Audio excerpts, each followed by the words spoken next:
Great day today at MarineMax, guys. Today we're going to talk about the 230 SDO by Sea Ray.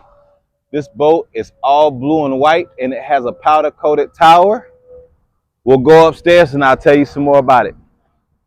Now guys, up here, the SDO is an all new design. They completely revamped the boat. So the bow is very big and spacious now.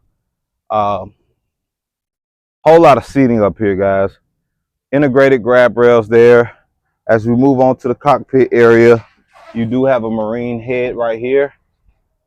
Lots of space in there. Lots of space in the cockpit, you guys. You have a bolster seat right here at the helm. 3-prong tilted steering wheel.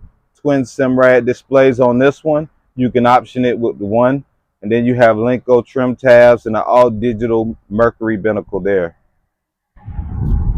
On the port side, you have a separate stereo head.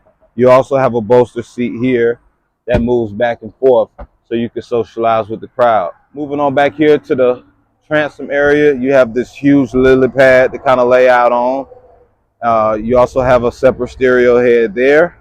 And this boat is rigged with a Mercury 250 Verado V8 by Mercury. You want to come see this boat today? My name's Titus. I'll show it to you.